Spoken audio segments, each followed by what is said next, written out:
pouquinho, o Júlio Rutz volta para falar com a gente um pouquinho da dificuldade que o Coritiba vai ter no Campeonato Brasileiro, e não é para menos, né? Logo de cara, na estreia, encara o Flamengo, né, Júlio?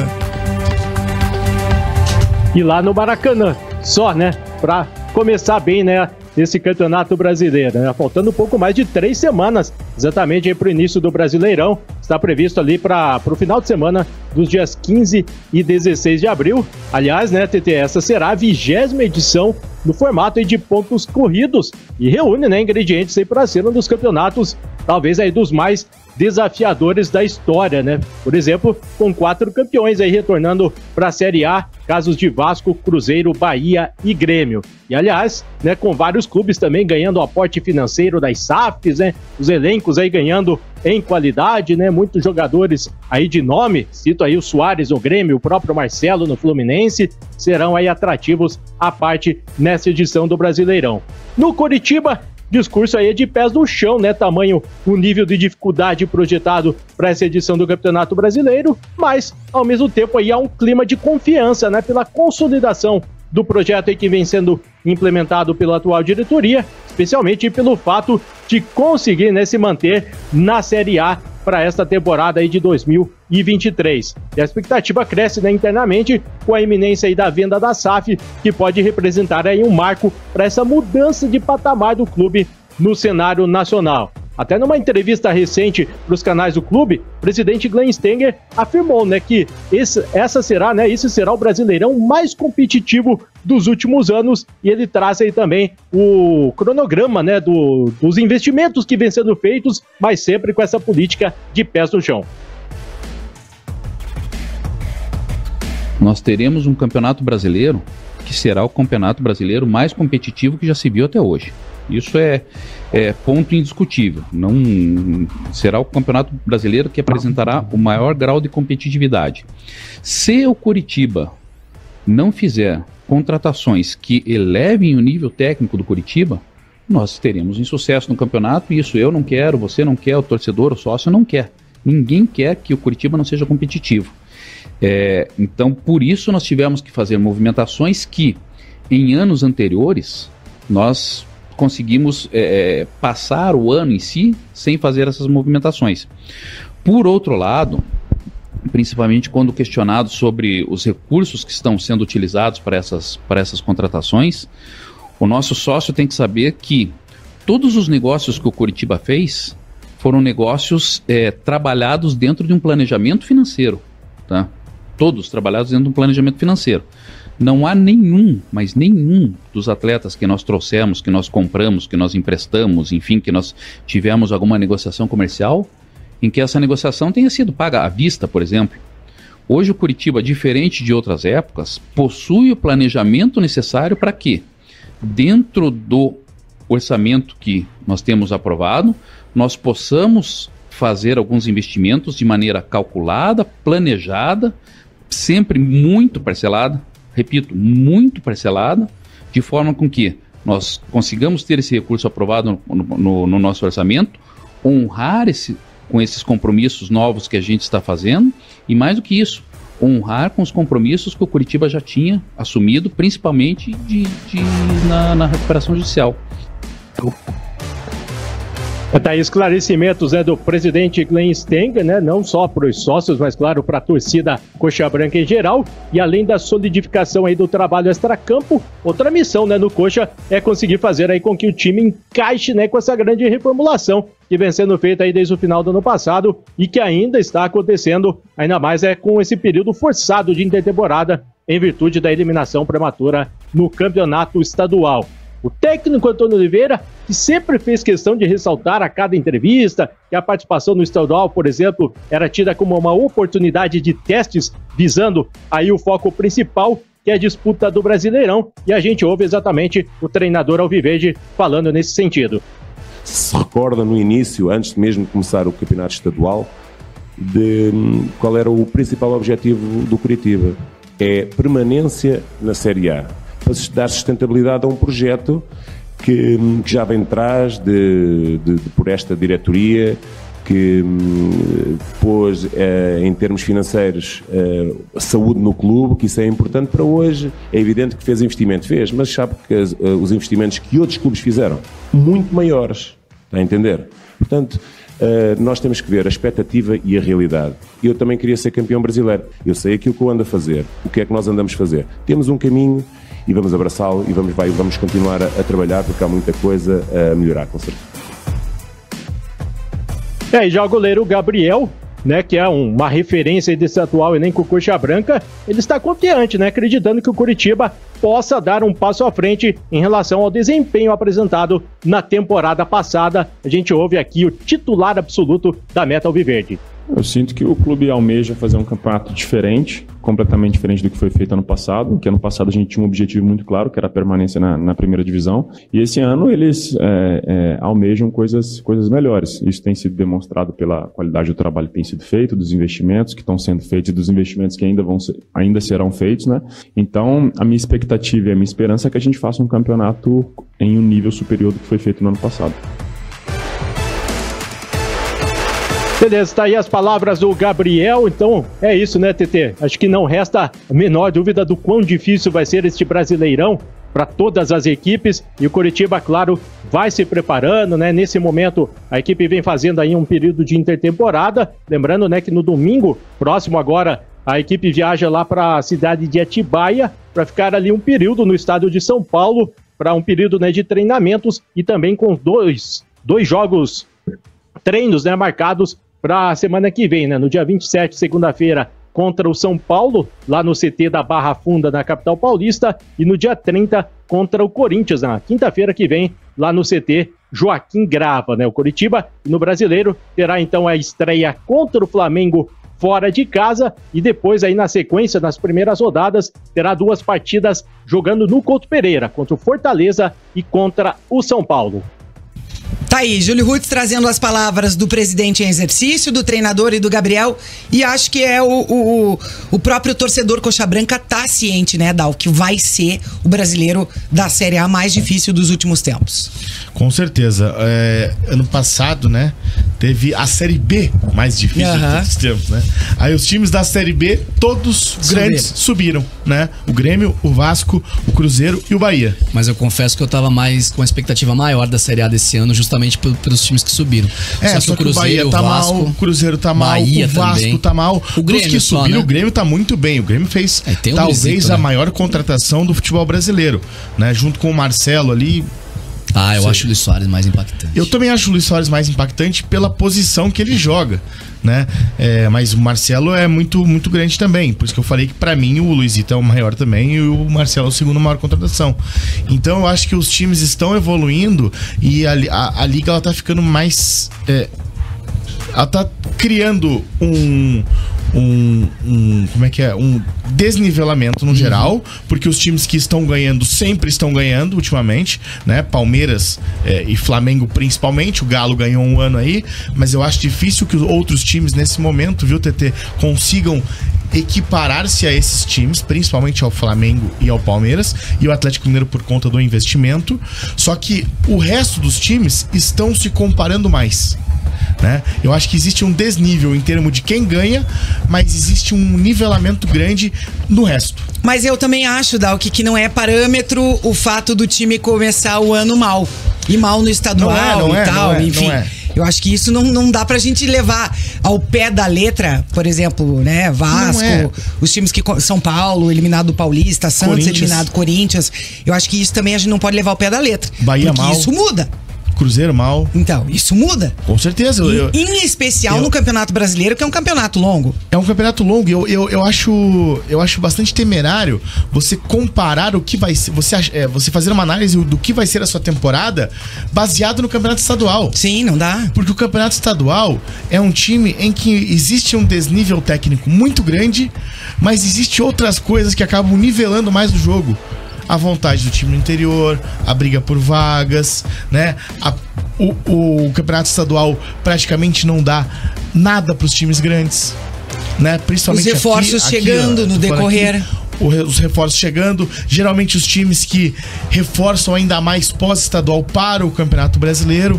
Então, eu acho que os times vão evoluir ainda. Todos esses times que a gente falou, o São Paulo mesmo tá contratando um monte de gente aí, tá numa pressão danada por lá, o Coxa tá atrás de reforços.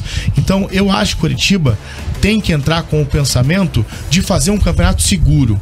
Eu não acho que é legal ter o pensamento de vamos brigar pela Libertadores e sair falando isso por aí, porque não é uma realidade. Mas o Coritiba precisa de um campeonato seguro. O Coritiba precisa fazer diferente do que fez nos últimos anos de Série A, de brigar para não cair, né? De comemorar a permanência uma rodada antes do término do campeonato. O Coritiba precisa fazer um campeonato seguro. O Coritiba precisa focar em uma vaga para a Sul-Americana, né? Para voltar a jogar competições internacionais, para o Coritiba voltar a ter calendários maiores, né? E para não ficar nesse sobe e desce, porque é uma situação difícil, né? O América Mineiro foi um time que se tornou isso por muito tempo, né? O time que até a gente comentou esses dias, né? Comentamos, que o Salomão falava, né? Que era um time que sabia subir, mas não sabia ficar. E o Coxa é um time que sabe subir. É um time que já soube ficar por muito tempo, mas nos últimos anos ele está brigando por isso. Ele sobe, briga pra ficar, aí fica. Aí no outro ano, a briga é a mesma. É o meme eterno, né? O time golfinho. Só que o Coritiba precisa esse ano fazer uma campanha mais sólida. O Vitor Garcia, nosso ouvinte Coxa Branca, tá falando que esse ano o brasileiro vai ser mais difícil por conta dos times que subiram pra Série A. E esses times são melhores do que os que caíram. E sim, o Paranaense é do Atlético, mas ele acredita que o brasileiro não dá pro rubro-negro. Diga, Júlio. Não, TT, só a respeito aí do Coritiba, né? Lá no primeiro bloco eu trouxe informações aí de possíveis saídas e também de jogadores que despertam o interesse da diretoria. E tem 2 casos de atletas que têm contrato aí se encerrando na sequência, né? Que a diretoria Coxa Branca vem tendo uma definição. Um deles é do Diego Porfírio. Diego Porfírio tem contrato só até o final do abril. Posso antecipar aqui que ele não fica no Coritiba. Isso já era praticamente certo e agora até informações divulgadas pelo nosso amigo aí, o Rogério Scarione, né, dando essa confirmação aí que realmente Coritiba não vai aí exercer, né, a opção de compra no contrato de empréstimo do Diego Porfírio junto ao Desportivo Aliança lá de Alagoas. E ainda tem o caso do Jesus Trindade. O contrato dele vai até o final de junho. Coritiba também, né, tem essa possibilidade de opção de compra junto ao Pachuca do México. Então é uma negociação, né, uma questão aí que ainda vem sendo aí estudada pela diretoria do clube, se vale a pena ou não o investimento estipulado em 9 milhões de reais. Ao natural, né, Dal, que o Diego não ficar. Ele não mostrou o que veio, né? Fez um baita de um campeonato gaúcho ano passado pelo Ipiranga. Todo mundo ficou muito na expectativa. Ele veio pra cá e sofreu muito com lesões no ano passado. Esse ano também sofreu com uma lesão lá no início. E depois ele ficou na reserva do Vitor Luiz. Nada mais justo também, porque ele não jogou mais que o Vitor Luiz pra merecer a titularidade, né? Ano passado o Coritiba tinha um monte de lateral esquerdo. Esse ano tem pouco e só o Vitor Luiz tem jogado, porque é o único que tá jogando o feijão com arroz, né? O Vitor Luiz não é brilhante, mas ele é um jogador mais seguro. E o Porfírio até aqui não mostrou ao que veio. Então não tem por que o Coritiba gastar um dinheiro desnecessário para permanecer com um jogador que até agora não mostrou nada. E hoje o técnico Antônio Oliveira tá completando 100 dias à frente do Coritiba. O retrospecto do técnico português nesses 100 dias são 7 vitórias, 6 empates, 2 derrotas em 15 jogos, com 18 gols marcados e 11 sofridos. Os números não são ruins. A eliminação nas quartas do Paranaense é isso que eu ia falar. O problema é que as derrotas foram... O ponto é E sofrer pra caramba pra passar pelo Criciúma na Copa do Brasil. Esse é o ponto. O ponto é o que representou as derrotas.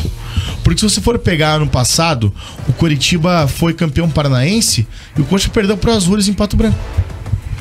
Na primeira fase. Mas daí chegou no mata-mata, ganhou de todo mundo, né? Então, o que foram as derrotas? O Coritiba perdeu, se eu não me engano, algum outro jogo ano passado. O Coxa perdeu acho que 2 partidas no ano passado, jogando na primeira fase, na fase de grupos. Uma delas foi com o Azures, que eu lembro que foi aquele gol que o Marcão levou por baixo das pernas. E daí teve um jogo contra o Maringá também, que não, isso o Coxa conseguiu virar, enfim. Mas o Coritiba, ele ano passado teve derrotas, só que esse ano as derrotas foram mais impactantes, por quê? Foi uma eliminação. Custou caro. E daí logo depois da eliminação, teve um jogo sofrido demais, com gols 42 do segundo tempo pra empatar e levar pros pênaltis e ganhar nos pênaltis pra passagem de fase da Copa do Brasil. Então o Coxa esse ano, os números eles não são ruins, mas pra mim, o número é bem questionável, porque eu vejo muito mais como o time jogou nesses jogos. Sim. E o técnico Antônio Oliveira é passivo de críticas na forma como o time jogou, porque o time não foi bem. O time teve lampejos bons, mas depois do Atletiba, o Coritiba não jogou mais bem nenhum jogo. Eu vou excluir o jogo do Maitá, porque o Maitá era eu falei várias vezes, o Maitá cairia sem fazer ponto nenhum no Campeonato Paranaense. Sabe por que não dá pra excluir o jogo do Maitá? Quantas vezes o Coritiba caiu na primeira fase da Copa do Brasil? Recentemente nenhuma, né? Agora, né? Mas na última década. 2020, Manaus. 2020, na última Manaus, década, o Coritiba sofreu Patos muito de Minas, na primeira lá, fase. O RT. E dessa vez fez o que precisa fazer quando pega um time pior. Sim. Passou o carro sem forçar a barra. Sim, eu concordo, mas eu tô excluindo por conta do gramado horroroso, da fragilidade gigantesca do adversário, que tinha jogado apenas um jogo na temporada, né? Tô excluindo nesse sentido. E não foi um jogo brilhante. Foi um jogo ok, um jogo pro gasto. O Coritiba poderia ter feito mais gols, né? E era um gramado que não tinha como você mostrar uma parte técnica. Mas de nem tinha mesmo. Tinha que ir lá ganhar como fez, fazer os gols quando precisava só que daí e passar de fase. É que tiveram sem jogos, forçar, sem se machucar. Eu concordo, mas foram vários jogos. O Coritiba tinha essa obrigação de jogar bem, de ganhar o jogo, que até jogava bem, mas não ganhava, ou jogava mal e empatava, né? Eu já falei aqui diversas vezes, Dalk. Diga, Júlio. Não só, eu ia trazer aqui uma análise aqui em relação aí até o comentário do Dalk, né, que também nas vitórias, né, o Coritiba deixou muito a desejar, né, pegando jogos como Arucó, Rio Branco, em casa, né, e sofrendo bastante para conseguir fazer só um placar de 1-0, Londrina mas também. mesmo assim ainda... Londrina também, né, mesmo assim ainda conseguiu, né, nessa primeira parte da temporada, pelo menos manter, né, a invencibilidade em casa. Fez 8 partidas, somando 7 no Paranaense e 1 na Copa do Brasil, com 4 vitórias e 4 empates no Couto Pereira. Quantas vitórias são, Tete, que você tinha falado?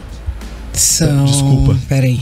Deixa eu voltar aqui. São 7 vitórias, 6 empates 7 vitórias, 6 derrotas, empates, né? e 2 derrotas. Então, das 7 vitórias, Arucó, sofrido. Rio Branco, sofrido. Londrina, sofrido. Maringá, fora, sofrido.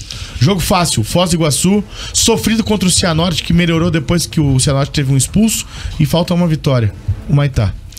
E justamente era isso que eu ia falar antes do Júlio trazer ali o comentário dele, que eu acho que o que mais preocupa o torcedor coxa branca nesse momento, avaliando, né, esses 100 dias do técnico Antônio Oliveira, é a falta de evolução da equipe. Nas primeiras 4 rodadas, ele falava, a gente tá testando, estamos conhecendo os jogadores, vai se encaixar, tô fazendo os testes e tal. E depois da 6ª rodada, a gente viu cair a produção do Coritiba em campo, né? Sendo eliminado do Campeonato Paranaense, como você acabou de ressaltar, sofrendo, né? Sofreu para se classificar na Copa do Brasil diante do Criciúma. E eu acho que, como você disse, os números são questionáveis justamente pelo que o Coxa tá apresentando em campo. Pelo desempenho. Exatamente, eu acho que é isso que preocupa o torcedor. Vai olhar os 100 dias do Antônio Oliveira e falar, só perdeu 2. Mas, gente, peraí. Os melhores jogos do Coritiba foram jogos que o Coritiba criou um monte de chance e não fez gol nenhum. Contra o São Joséense e contra o Cascavel no jogo de volta. Então, assim, o Coritiba tem essa dificuldade muito grande de fazer gols. E esse é um grande problema que o Coritiba precisa solucionar. E eu acho que essas 4 semanas, desde a eliminação, vão ser bem importantes para que o Antônio Oliveira possa melhorar a sua equipe, os jogadores possam entender mais. E eu acho que daí é muito questão também, TT, de entendimento do atleta, de como funciona o trabalho. Não depende só do técnico ficar fazendo tudo o que ele acha que ele deve. Só que o jogador, ele também tem que levar aquilo para ele. O jogador também precisa entender o trabalho e reproduzir. É igual quando você tá no trabalho, mudou o chefe. O que você faz? Você tem que se adaptar ao novo chefe. Perfeito, esse é o ponto. Só que às vezes também é trabalho de entendimento. Muitas vezes o treinador fala de uma maneira que o jogador não consegue entender. E esse é um problema de cognitivo no geral. A população brasileira tem uma falha na educação. E esse, pra mim, é o grande problema. Por isso que o nosso futebol tá tão atrás. Porque a educação no Brasil, ela é ruim. Então, às vezes, o jogador precisa entender uma coisa que o técnico quer, porque o técnico é um cara que é mais estudado, o técnico é um cara que é mais culto, e o jogador às vezes não entende o que o treinador tá pedindo. E esse pra mim é um grande problema. Então, isso pode estar acontecendo no Coritiba.